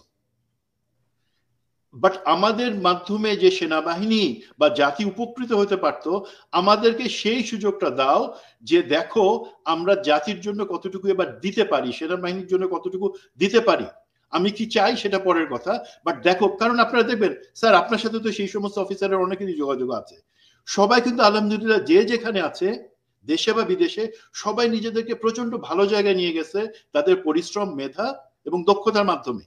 সেই মেধা এবং দক্ষতা কেন আমরা কাজে লাগাবো না? এবং কাজে লাগানোর এই জায়গায় আমি বলি স্যার, এই যে কমিশনগুলো হচ্ছে, সেই কমিশনে এই আমরা যে এখন বিডিআর হত্যাকাণ্ড নিয়ে যে কমিশন বলছি, সেখানে তো আমার মনে হয় maximum possible officer, retired officer যারা বঞ্চিত, আপনি বলবেন কনফ্লিক্ট অফ ইন্টারেস্ট না, তারা স্বাভাবিকভাবেই আসবে, কারণ তারা ঘটনার অনেক কিছু জানে। এই ক্ষেত্রে আমি বলি যে গুম কমিশনের ব্যাপারে অবশ্যই তারা একটা ভালো একটা পদক্ষেপ, বাট আমার আশা হবে এই কমিশন, যেটা কমিশন আমি চাইবো, কমিটি আমি চাইবো না, সেটাতে ম্যাক্সিমাম পসিবল আর্মি অফিসার থাকুক এবং গুম কমিশনও army officer, retired army officer দেয়া হোক। না হলে কি গুম কমিশনের উপর কিন্তু আমার আস্থা চলে যাচ্ছে, সরি, এই কারণে না যে তারা গুমের তদন্ত করতেছে তা না, তদন্তটা যেই প্রক্রিয়ার মধ্যে আরো মানে সঠিকভাবে হওয়ার কথা, আমার সেই জায়গায়, যেমন আমরা প্রথমে যে লিস্টটা দেখলাম, সেই লিস্টে যে নাম আমার কাছে দেখে মনে হলো ডিজিএফআর ডিজির অফিসে গিয়ে তার অনার বোর্ডের কেউ মোবাইলে ছবি তুলে সেই ছবিটা দিয়ে তারপর বলতেছে এদের নাম পাঠাও। আমি তো যাচাই বাছাই করব যাতে আমরা প্রকৃত যারা গুম খুনের সাথে জড়িত তাদেরকে ধরতে পারি। আমি এমন কোন নাম হেওয়াইল নিয়ে আসবো না, যেহেতু অনার বোর্ড থেকে নেওয়া হয়েছে। আমি কেন বলছি, এক একজনের নাম দুইবার করে আসছে, আপনারা চেক করে দেখবেন, ডিজিএফ অফিসে, ডিজির অফিসে যান, নামগুলো ঠিক এইভাবে আছে। কারণ একজন মোল্লা ফজলে আকবর, উনি মেজর জেনারেল ছিলেন, পরবর্তীতে লেফটেন্যান্ট জেনারেল ছিলেন, দুইবার তার নাম আসছে, এখন সেইভাবেই আসছে, সেই নাম চলে আসছে। যাদের আমি জানি একজনের সময় কোনো গুম হয় নাই, তার নাম আসছে, এগুলা প্রশ্নবিদ্ধ করবে, দুর্বল করে ফেলবে আপনাদের জায়গা। এবং যেই ড্রাফট আপনারা পাঠাচ্ছেন স্বরাষ্ট্র মন্ত্রণালয়, সেই ড্রাফটটা যদি আপনারা তাকায় দেখেন যে সেটা একটা প্রাইমারি স্কুলের ছাত্র সেই ধরনের কাঁচা হাতের ড্রাফট করে না। প্লিজ এই সমস্ত দুর্বলতা কাটাতে পারেন যদি আপনারা আপনাদের জনবলটাকে সঠিক জায়গা থেকে সঠিক লোক নিয়ে করতে পারেন। সুমন ভাই, ধরেন অনেকেই ধরেন ইতিমধ্যে দেশ থেকে পালিয়ে গেছে এবং আপনাকে বিডিআর এর এই হত্যাকাণ্ডের পরপরই আপনার যে প্রতিবাদী ভূমিকা বা আপনার যে রোল, আপনি আমার এখানে ইন্টারভিউতে বলেছেন যে আপনি এই ঘটনার কয়েকদিন পরে আপনাকে ডিজিএফআই তে নিয়ে যে নির্যাতন করা হয়েছে, 2.5 দিন ধরে আমাকে নির্যাতন করছে, এবং যে এটার মূল ব্যক্তি ছিল পরবর্তীতে ব্রিগেডিয়ার রাশিদুজ্জামান, সে কিন্তু অলরেডি দেশ থেকে পালিয়ে গেছে। জি, ব্রিগেডিয়ার রাশিদুজ্জামান পালিয়ে গেছে। এবং এই ক্ষেত্রে আমি বলি যে আরেকজন যে ছিল কর্নেল ইমরান ইবনে রৌফ, তার নাম তো আমি কোথাও দেখছি না, কোথাও আসছে না, রাইট। মানে তার মানে এটা তো হওয়ার কথা, অভিযোগ যেগুলো আসবে সেই অভিযোগের ভিত্তিতে যাদের নাম, তাদেরকে তালিকাভুক্ত করা হবে যাচাই বাছাইয়ের পর। যাচাই বাছাই আমি আবারও বলি, ধরেন ব্রিগেডিয়ার জেনারেল আজমি, তাকে যে গুম করা হইলো, সেই গুম করে তো তাকে সিটিআইবির মাধ্যমে তো তাকে আয়না ঘরে নেওয়া হয়েছে। তখনকার সময় আমি কাউকে নাম করে বলতে পারতেছি না যে তার জীবন তুমি দুর্বিষহ করে ফেলো, বাট আপনি অনেক লোকের নাম আনছেন, বাট সিটিআইবি তখন যে ডিরেক্টর ছিল তার নাম তো আপনার লিস্টে নাই। কেন নাই? বিকজ ব্রিগেডিয়ার জেনারেল আজমি জিনিসটা তো উনি অভিযোগ করেছেন গুম কমিশনে, এবং জানি আমরা কিভাবে হয়েছিল। সেখানে তো যদি কারো নাম থাকে সিটিআইবি তখনকার ডিরেক্টরের নাম থাকবে, সেই নাম নাই। তো আমি আশা করব আমাদের এখন আমরা যে কথা বলছি ফোকাসটা হচ্ছে বিডিআর হত্যাকাণ্ডের জন্য যে কমিশন, সেখানে যাতে তারা গুম কমিশনের মতো একটা দুর্বল জায়গা থেকে, প্রশাসনিক কোনো কিছু নাই, কোথায় যাবে, ইনভেস্টিগেশন করবে, কার মাধ্যমে। একটা আপনি আর্মির অফিসারকে, রিটায়ার্ড পাস্ট অফিসারকে নেন, সেখানে তারা কিন্তু জানে কোথা থেকে কোন এক্সাক্ট ইনফরমেশন কার কাছ থেকে পাবে। তেমনি ভাবে আমি চাবো এই ভুল থেকে শিক্ষা নিয়ে আমরা এখনকার যে বিডিআর হত্যাকাণ্ড তদন্ত কমিশন, সেখানে সঠিক পরিমাণে জনবল দিব, সঠিক লোকদেরকে দিব, এবং যে জিনিসটা সন্দেহটা প্রকাশ করছেন জেনারেল হাসান নাসির, সেটা হচ্ছে লোক যাই দেওয়া হোক না কেন, যতক্ষণ পর্যন্ত না আমরা সেই প্রেশারটা ক্রিয়েট রাখতে পারবো যে হেই ডিজিএফআই তোমার এখানে কিছু প্লে করবার নাই। ডিজিএফআই এর ব্যাপারে এখানে একটা বলি, স্যার আপনি তো দেশে আছেন, বলেন তো ডিজিএফআই কেন আমাদের রাওয়ার ইলেকশনে ইন্টারফেয়ার করতেছে? কেন টার্গেট করে করে যারা শেখ হাসিনার সেই 1 মার্চের সেনাকুঞ্জের অ্যাড্রেসে যারা প্রশ্ন রেখেছিল, লজিক্যাল প্রশ্ন তার কাছে, তাদেরকে টার্গেট করে করে কেন স্মিয়ার ক্যাম্পেইন করা হচ্ছে, তাদের ব্যাপারে বিভিন্ন এজেন্ট এই সমস্ত দেওয়া হচ্ছে? এখানে একটা ইউনিফাইড জায়গা। আমার বিশ্বাস রাওয়াতে যারাই ব্যালটে আছে প্রত্যেকেই কিন্তু এই জায়গায় একটা জায়গায় একমত যে আমরা দেশকে একটা সুন্দর নির্বাচন দেখাতে চাই, যে আমরা একমত হতে চাই, আমরা হাসবো, গল্প করবো, একই সাথে আমরা প্রতিদ্বন্দ্বী। সেখানে কেন ডিজিএফআই বিষ ঢালছে? সুমন ভাই, আমি এই রাওয়া নির্বাচন বা এটা নিয়ে একটা 2-3 মধ্যে একটা কাজ করবো। আমার কাছে প্রচুর তথ্য আসছে এবং আমার মনে হয় যেন এই জাতীয় হস্তক্ষেপ যেন না হয়, বা ভোটারদের জন্য, সেনাবাহিনী যারা ভোটার তাদের জন্য আমরা একটা ক্লিয়ার একটা আলোচনা করার চেষ্টা করবো। আমি আবারও আসছি আপনার কাছে। কর্নেল মুস্তাফিজ, বাংলাদেশের কোনো সচিব যদি ভারতে যায়, সে কি যে ভারতের আর্মি চিফের সঙ্গে দেখা করতে পারবে? ভারতের চিফ অ্যাডভাইজারের সঙ্গে দেখা করতে পারবে? মানে কোনো তালিকা দিয়ে আসতে পারবে যে মুসলমান নির্যাতন বন্ধ করো, সীমান্তে এটা বন্ধ করো, ওই আমাদেরকে নিয়ে যে কথা বলতেছে, যে কি যেন নামটা ভুলে গেলাম, যে কলকাতার যে এমপি শুভেন্দু, তারকে দিয়ে এগুলা বন্ধ করাও, ইন্ডিয়ান মিডিয়াতে এইসব অপপ্রচার যা ফালতুয়ামি হচ্ছে এগুলো বন্ধ করো। অর্থাৎ আমরা কিন্তু ধরেন নিজেদের সার্বভৌমত্ব যেটাকে আমরা হারিয়েছিলাম হাসিনার আমলে, সেটাকে আমরা রিগেইন করার চেষ্টা করছি। তার মধ্যে যদি এই যে সেনাপ্রধানের কাছে যদি একটা সচিবের এই এক্সেসটা হয় এবং সেই যদি এখানে যে মাতবরি করার চেষ্টা করে, এটাকে আপনি কিভাবে দেখছেন? বা জেনারেল ওয়াকারকে কি আমরা কি ওভার এস্টিমেট করছি কিনা? মানে ওনার ভূমিকার জন্য উনি একটা স্বাধীনতা পদক পাইতে পারে বাংলাদেশে, একদম মানে দেশপ্রেমিক সেনাবাহিনীর ভূমিকাই উনি পালন করছে, যে ভূমিকাটা আমাদের অতীত সেনাবাহিনীরও পালন করা দরকার ছিল, যে নো, আমরা তোমাদের এই অবৈধ নির্বাচনের পরে আমরা তোমাদেরকে সমর্থন দিব না। এই কথাটা বলার মতো গার্ডস কারো ছিল না। একটা পরিস্থিতিতে জেনারেল ওয়াকার সিদ্ধান্ত নিয়েছেন, বা মিড লেভেল বা সবকিছু মিলিয়ে যে পরিস্থিতি ছিল তাতে তার বাইরে যাওয়ার কোনো সুযোগ ছিল না। তো আমরা কি ওভার প্লে করছেন, বা আমরা কি ওভার করছি তাকে নিয়ে? কি মনে করেন আপনি? বা এই যে সচিবের প্রসঙ্গটা যেটা বললাম একটু সংক্ষেপে, আমরা প্রায় 1 ঘন্টার কাছাকাছি। অ্যাবসলিউটলি, আপনি যেটা বলেছেন সেটা হচ্ছে আন্তর্জাতিকভাবে একটা দেশের পজিশন, সম্মান, সেটা হচ্ছে ইকুয়াল। আমি আন্তর্জাতিকভাবে বাংলাদেশের স্ট্যাটাস এবং ইন্ডিয়ার স্ট্যাটাস সমান। বাট জিনিসটা হচ্ছে আমরা এমন ভাবে আওয়ামী লীগ সরকার আমাদেরকে নতজানু পররাষ্ট্র নীতি দিয়ে করেছে, এখানে তাদের সচিব এসে আমাদের সেনাপ্রধানের কাছে অ্যাক্সেস পায়, কিন্তু আমাদের সচিব গিয়ে কিন্তু তাদের জয়েন্ট সেক্রেটারির কাছেও পাবে না, আমার যেটা ধারণা আর কি, বা সেনাবাহিনীর উপপ্রধানের সাথেও পাবে না।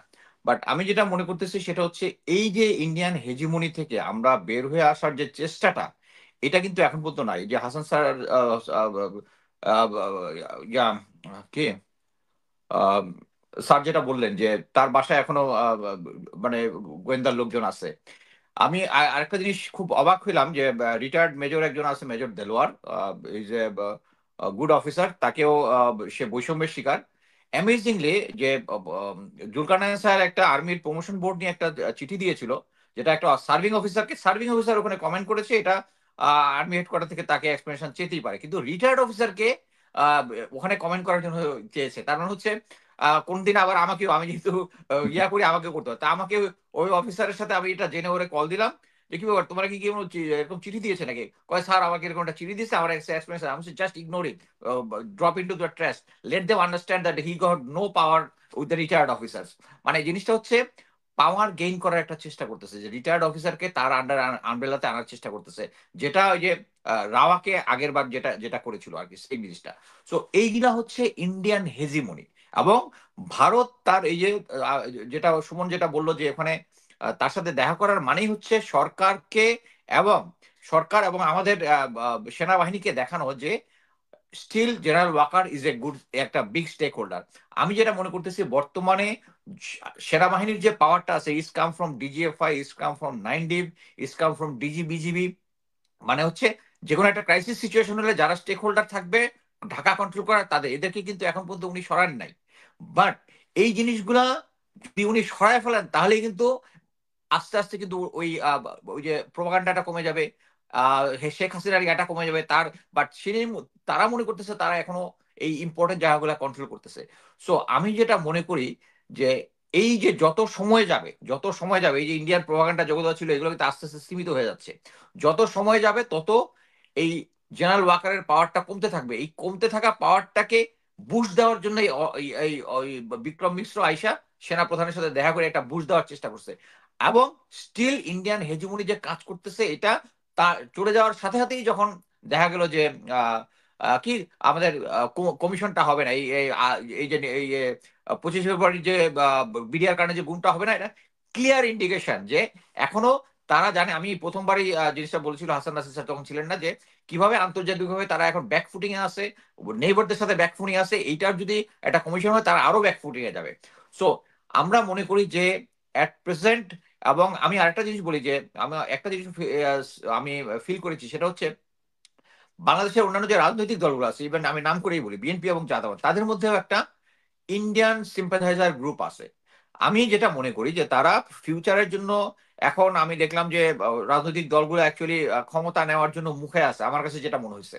সে এরকম একটা সিচুয়েশনে তাদেরকে মানে সবসময় ভারত যেভাবে ধোকা দেয় সেম একই ধোকায় তারা আবার আছে। তাদেরকে এমন একটা জিনিস বোঝানো হয়েছে যে এই যে ইয়াটা কি বলে, এই কমিশনটা যদি না হয়, যদি কমিটি হয়, যদি কোনো কিছু হয়, তাহলে তাদেরকে একটা ফেসিলিটি দিবে আমি অ্যাজিউম করি। বাট আমি একটা জিনিস তারা শুধু এইটুকু বলতেছে না যে এই কমিশনটা হওয়ার পরে যে সিচুয়েশনটা হবে that will give them better leverage to deal with India. এবং মানে এই যে রাজনৈতিক দলগুলো আছে, যদি এই কমিশনটা ঠিকমতো কাজ করে, এবং আমরা আজকেও দেখেছি যে ক্যাপ্টেন তানভীর হায়দার নূরের ওয়াইফ ক্লিয়ারলি বলেছেন যে তার রুমে 3 জন এসেছিল, তারা হিন্দিতে কথা বলতেছিল। ভারতের ইনভলভমেন্টের অনেক ভিডিও আছে, অডিও আছে। আমি নিজে আমার ফেসবুকে একটা ভিডিও দিয়েছি যে সারা খাতুনের সাথে যে অ্যাম্বুলেন্স গুলো বের হয়ে আসছে, একজন কিলার বের হয়ে আসছে, এটা ছবিটা এনটিভির ফুটেজের মধ্যে আসছে। সো এটা যখন এস্টাবলিশমেন্ট হবে, রাজনৈতিক দলগুলা ইন্ডিয়ার সাথে ডিল করার জন্য আরো বেটার পজিশনে থাকবে। এবং তারা যেন, আমি তাদেরকে অনুরোধ করবো তারা যেন এই ইন্ডিয়ার ফাঁদে পা না দেয়। ধন্যবাদ। জি, নাসির ভাই, আপনার কাছে আমার প্রশ্ন যে আপনারা ধরেন যে দাবিটা করছেন, আদৌ যদি এখন তদন্ত কমিটি তারা ঘোষণা করে, আপনারা কি এটা মানবেন কিনা, বা আপনাদের পরবর্তী পদক্ষেপটা কি হবে? কারণ আপনারা বলছেন কমিশন, তারা চাচ্ছে তদন্ত কমিটি, যে কমিটির আসলে কোনো গ্রহণযোগ্যতা বা কোনো চাপই থাকবে না কোথাও, 1 নাম্বার। আর 2 নাম্বার বিষয়টা হচ্ছে জেনারেল জাহাঙ্গীর সেনাবাহিনীর যেই তদন্ত কমিটি গঠিত হয়েছিল এই ঘটনার পর তার প্রধান ছিলেন। সেই কমিটিতে আপনি নোট অফ ডিসেন্ট দিয়েছিলেন, আপনি অনেক কিছু প্রোটেস্ট করেছিলেন। সেই জেনারেল জাহাঙ্গীর কি আপনি মনে করেন যে যথাযথ কমিটি গঠন করতে পারবে? যে কমিটি হয়তো তাকেও ডাকবে ইন্টারভিউর জন্য, তাকেও সাক্ষ্য নেওয়ার জন্য ডাকবে, আপনি কি মনে করেন? এখানে একটা জিনিস সবসময় কনফ্লিক্ট হচ্ছে বুঝতে। 3টা তদন্ত হয়েছিল বিডিআর হত্যার উপরে। প্রথম একটা হচ্ছে ন্যাশনাল কমিশন, যেটা সচিব আনিসুজ্জামানের নেতৃত্বে ছিল, সেটাতে আমি সদস্য ছিলাম। আর জেনারেল জাহাঙ্গীর ছিলেন army level court of inquiry. এবং এটাই এখন যেটা উনি করার চেষ্টা করতেছেন তদন্ত কমিটি, এটাও একই রকম। কিন্তু আর্মি লেভেল কোর্ট অফ ইনকোয়ারিটিও কিন্তু উনি কোনো পলিটিক্যাল লিডারদেরকে আনতে হাজির করতে সক্ষম হন নাই। অনেক ডকুমেন্ট বা অনেক কিছু উনি চেয়েছেন, আনতে পারেন নাই। তো স্বরাষ্ট্র মন্ত্রণালয়ের কমিটি এখন করে জাস্ট এই আন্দোলনটাকে একটা বুঝ দেওয়ার জন্য চেষ্টা করা হচ্ছিল আমি মনে করি। এবং আমি যেটা খবর পেলাম, উনি অলরেডি বুঝতে পেরেছেন যে এই কমিটির দিয়ে কোনো উনি যেটা অ্যাচিভ করতে চাচ্ছেন, বা ওনার সাথে যারা অ্যাচিভ করতে চাচ্ছেন, যেদেরকে দিয়ে একটা কিছু ললিপপ টাইপ ধরাই দাও, শান্ত হয়ে যাবে, ওইটা হবে না বিধায় তারা কমিশন করবেন। বাট এখন আবার ওই কমিশনের আগের খেলাটা আনিসুজ্জামান আবার হয়তো খেলবে, সেটা যেন খেলতে না পারে সেই জন্য চাপটা রাখতে হবে। সর্বপর্যায়ে প্রতিটা সদস্য নিয়োগের ব্যাপারে এবার সতর্ক থাকতে হবে, যাতে কোনো আমরা আজকে সকালে যেটা বলেছি যে স্বৈরাচারের দোষর কোনো বিতর্কিত ব্যক্তি যেন এটাতে না থাকে। মানবাধিকার কর্মীকে থাকতে হবে সবসময়। এটাকে একটা বুঝ দেওয়া হয় যে এটা বিডিআর মানে এটা ইউনিফর্ম পার্সন, এটা জেনেভা অ্যাক্টের আন্ডারে চলে যাবে। বাট আমাদেরকে বুঝতে হবে যে বিডিআর হত্যাকাণ্ড এইখানে ইউনিফর্ম অফিসাররা ছিল ঠিক, যে কোনো একটা আর্মড কনফ্লিক্ট বা একটা অন্য যে কোনো দেশের একটা কনফ্লিক্টে সশস্ত্র বাহিনী যেভাবে নিরীহ লোকদেরকে মারে, নিরস্ত্র লোকদেরকে মারে, এখানে এরকম একটা সশস্ত্র বাহিনী নিরস্ত্র অফিসারদেরকে হত্যা করছে। এটাকে কিন্তু বলা যাবে না যে armed conflict between two forces বা টু পার্টিস। এখানে কিন্তু এক পার্টি সম্পূর্ণ আনআর্মড ছিল এবং এটাকে সবসময় ওই ইয়েতে দেওয়া হয়। এটার তো কোনো বিচার হবে না, এটা তো মানবাধিকার না, আর্মির এই ধরনের ইয়ে হলে এটা জেনেভা অ্যাক্টের আওতায় বিচার হবে, এটা এখানে এই ধরনের একটা কথা বলা হচ্ছে। কিন্তু আমরা কিন্তু এটাতে মানতে রাজি না, যেহেতু এক পক্ষ সম্পূর্ণ, তারা কোনো প্রকার ইভেন পেন্সিল দিয়ে কাউকে গুঁতা দিয়েছে এরকম কোনো প্রমাণ আমরা পাই নাই। যে জীবন বাঁচাতে তারা একটা পকেট থেকে কলম বের করে তারা আত্মরক্ষার চেষ্টা করছে, তারা একেবারে অকাতরে জীবন দিয়েছে। সুতরাং এই ক্ষেত্রে ওটা অবশ্যই এটা মানবতার বিরুদ্ধে অপরাধ হয়েছে। এবং আমি মনে করি যে শেখ হাসিনার ফ্যাসিজমটা শুরু হয়েছে এই বিডিআর হত্যাকাণ্ড দিয়ে। সুতরাং এটাকে যদি বিচার না করা যায় তাহলে ওই গুম খুন বা মানবাধিকার আন্তর্জাতিক মানবাধিকার আদালত যেটা হয়েছে ওটা থাকারই প্রয়োজন নাই। ওটাও একটা মানে প্রথম কেসটা যদি এরা বিচার না করতে পারে। আমি বুঝতে পারছি। জি, আর তৃতীয় যেটা তদন্ত হচ্ছে সেটা হচ্ছে যে কার এখন যে নাটকটা করছে তাকে আনা হয়েছে যে তুমি বেছে বেছে এমন ভাবে তদন্তটা করবা যাতে গড়ে একটা সবাইকে অপরাধ করুক বা না করুক তাদেরকে নিয়ে জেলে রাখা যায় এবং অনির্দিষ্টকালের জন্য যেন তারা জেলে থাকে। এবং এটা শুধু না, এই যে সার্ভিং অফিসারদের মধ্যে যারা অসন্তোষ প্রকাশ করছে তাদেরকেও বেছে বেছে কিন্তু বের করা হয়েছে এবং তাদেরকে এখন সামান্যতম সুযোগ, মানে প্লট সবকিছু আছে। রিটায়ার্ড অফিসারকে এখন বলা হচ্ছে যে তুমি তো বরখাস্ত, তার কাছে পেনশন পাচ্ছে, তার প্লট আটকিয়ে দিয়েছে। পিএস ডাইরেক্টরেট বলতেছে তোমার তো 2 বছর জেল, তুমি তো বরখাস্ত। এখন প্রশ্ন হচ্ছে কে তার কথা শুনবে যে আমি তো পেনশন পাচ্ছি? মানে কিরকম একটা বিশৃঙ্খল অবস্থার সৃষ্টি হয়েছে, কোনো কিছু কিন্তু হিসাব নাই। এগুলোর ব্যাপারে প্রয়োজন ছিল সাথে সাথে একটা মানে কমিশন করে এটা বসে বিষয়টা বিবেচনা করে যে কি হয়েছে, কেন এত অপরাধ। এই সেনাবাহিনীর অফিসাররা র্যাবে যে এত র্যাব দেখেন তাদের ভুল স্বীকার করে কিন্তু মাপ চেয়ে নিছে ডিজি। যাই করুক র্যাব কিন্তু র্যাবের অফিস যে দুর্ঘটনাটা গুলো ঘটাচ্ছে, গুম খুন যাই কিছু হয়েছে, 99% হচ্ছে মিলিটারি অফিসাররা ইনভলভ এটাতে। তারা পুলিশকে ইমপ্লিকেট করে এই কাজগুলো করছে। এরাই অথরিটিটা পাইছে কোথায়, সাহসটা পাইছে কোথায়? এই পাইছে হচ্ছে সেনাবাহিনী থাকাকালে যে ইমিউনিটি তারা আছে, যে বেসিক মানে রাইটসটা নাই, ফান্ডামেন্টাল রাইটসটা সশস্ত্র বাহিনীর নাই। তাদেরকে যা বলা হয় তোমাকে জেল, তোমাকে এই শাস্তি দেওয়া হলো, তারপরে সে ওই শাস্তিটা নিয়ে চুপচাপ একা একা কাঁদতে কাঁদতে বাড়িতে চলে যায়। তার কারো কাছে বলার থাকে না যে আমার প্রতি অবিচার হয়েছে কি হয় নাই। আমরা অলরেডি এই বিষয়টা নিয়ে ইয়ের কাছে যেটা সংবিধান সংস্কার কমিশন তাদেরকে বিষয়টা বিস্তারিত বর্ণনা করেছি এবং আমার যেটা অনুরোধ ছিল তাদের কাছে যে সারা পৃথিবীর সশস্ত্র বাহিনী যেভাবে শৃঙ্খলিত রাখা হয় বাংলাদেশ সেনাবাহিনীও যেন একইভাবে শৃঙ্খলিত রাখা হয়। সুতরাং সেটার জন্য ওই 1929 সালের 30 সালের 40 সালের আইন যেটা পাকিস্তান অ্যাডাপ্ট করছে 51, 52, 57 সালে, সেটা আবার আমরা 71 সাল সেটা অ্যাডাপ্ট করে চলতেছে। কিন্তু অরিজিনাল যে লেখক তাকে যদি আমরা খুঁজে বের করি, সে দেখবো একটা ব্রিটিশ, একটা কলোনিয়াল আর্মির জন্য একটা রুল লেখা, আইন কানুন লেখার কথা, সে ওটা লিখে গেছে। কিন্তু আমরা এটা এখন ফলো করতেছি 100-200 বছর পরে। তো এটা আমাদের জন্য হচ্ছে সব থেকে দুর্ভাগ্য। আমি এটা চেঞ্জ করছি না কেন? বিকজ প্রেজেন্ট কমান্ড সিস্টেমকে এটা হেল্প করছে, প্রিভিলেজ দিচ্ছে যা খুশি তাই করার জন্য। তবে নাসির ভাই বর্তমান কিন্তু এটার কারণে যেটা ক্ষতি হচ্ছে, কোন ভাই আমি যেটা শেষ করছি সেটা হচ্ছে, সাপোজ একটা আর্মি অফিসার বললাম যে তার কস্ট মানে একটা ট্রেন করতে যত টাকা না কস্ট ইনভলভ, একটা পাইলটকে ট্রেন করতে কিন্তু অনেক রাষ্ট্রের অনেক টাকা ব্যয় হয়। একটা প্রশিক্ষিত পাইলট মানে মিনিমাম 5 থেকে 10 কোটি টাকা। আমি অনেকদিন আগে জানতাম একটা 5 কোটি টাকা লাগে। একটা 10 কোটি টাকার পাইলট, একসাথে 3 জন পাইলটকে বাড়ি পাঠানো হয়েছে জাস্ট বিকজ একজন ছিল son in law of some army chief. আদেশ হয়েছে, মেয়ে ডিভোর্স হয়েছে, একসাথে 3টা ফ্রেন্ড চাকরি হারাইছে। এগুলো তো খুঁজে বের করা উচিত যে 30 কোটি টাকা সরকারের ক্ষতি কেন হলো।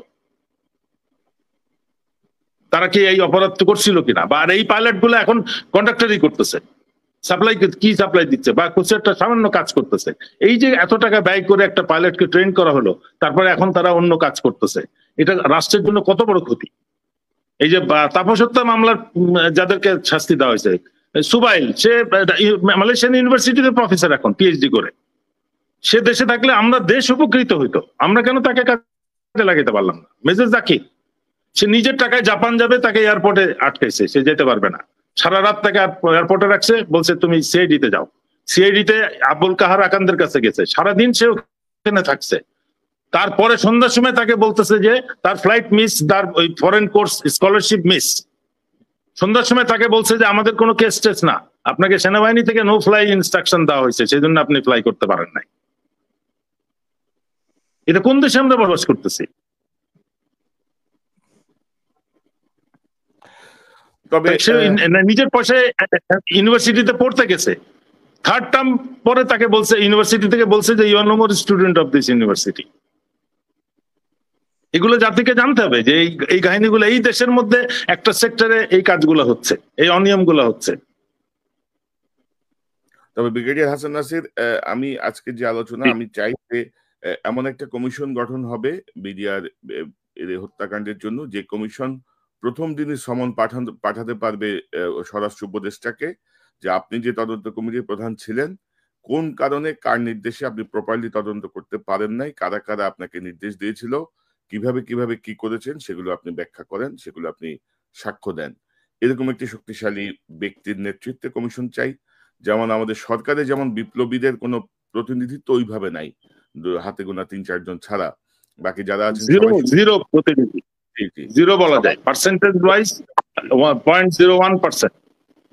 তো এবং ধরেন আপনার বাসার সামনে যদি কোনো কাউকে পোস্টেড করা হয়, আপনাকে যদি ওয়াচিং এ রাখা হয়, বা আপনার আত্মীয় স্বজনকে যদি হেনস্থা করা হয়, আমার তো মনে হয় যে সেনা প্রধানের উচিত ডিজিএফআই প্রধানকে ডেকে কারাই ঘটনাটি ঘটাচ্ছে সেই ভূতগুলোকে লাথি মেরে সেনাবাহিনীকে বের করে দেয়া।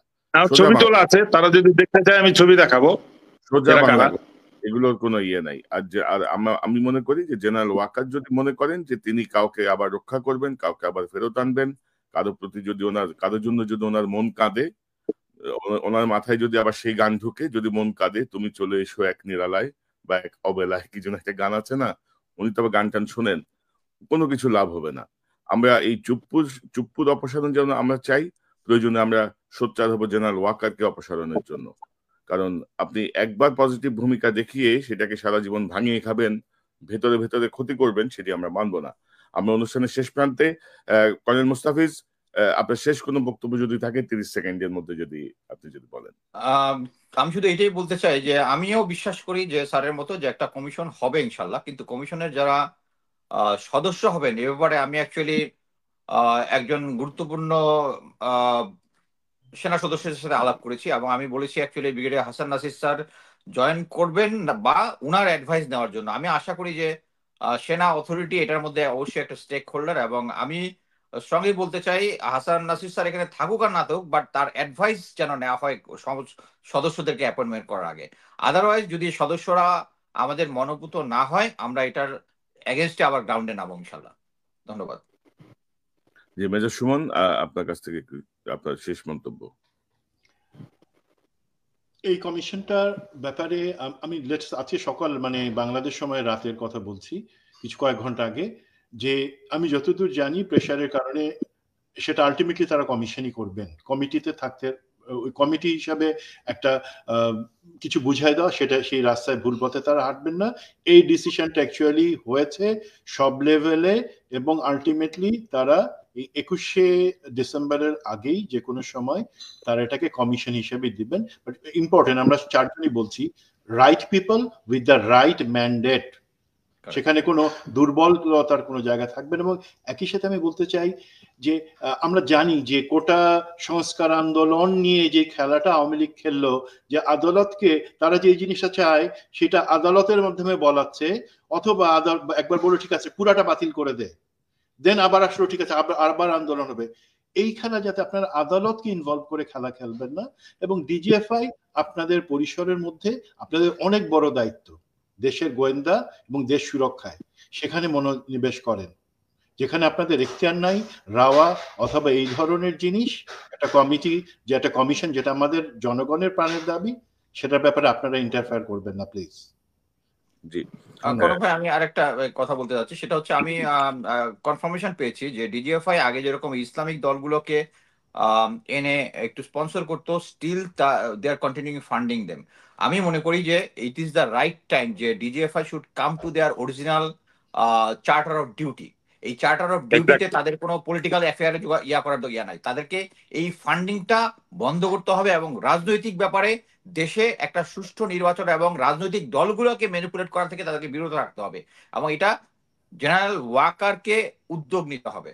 এবং আমি মনে করি যে ডিজিএফআই যেহেতু প্রধান উপদেষ্টার গোয়েন্দা সংস্থা, জেনারেল ওয়াকারের না, সো এই জিনিসটা যেন ঠিক মতো দায়িত্বটা জেনারেল ডক্টর ইউনূস বুঝে নেন, এইটাই আশা করব। ধন্যবাদ।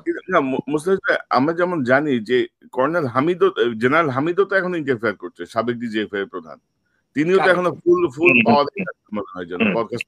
এবং উনি মানে যখন ডিজিএফআই থেকে চলে গেছেন, আর্মিতে ছিল, তখনও তিনি এই সমস্ত জিনিসগুলো ডিল করতেন, আনঅফিসিয়ালি অনেক জিনিসগুলো ডিল করতেন, কোনো ডাউট নাই তাতে। খুবই দুর্ভাগ্যজনক।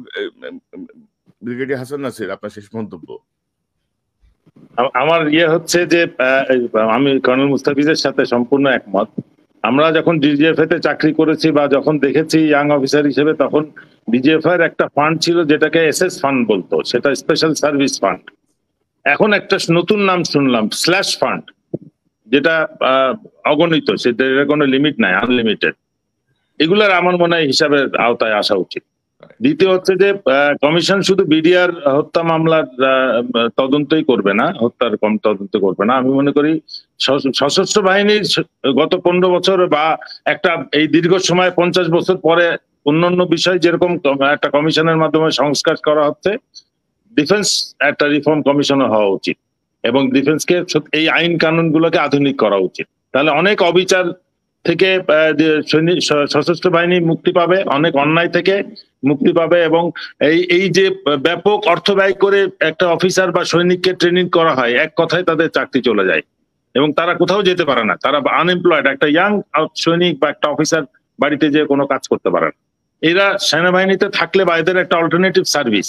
আর একটা জিনিস হচ্ছে, সেনাবাহিনীকে এই গত 15 বছরে ব্যাপকভাবে ব্যবসায় নিয়োজিত করা হয়েছে।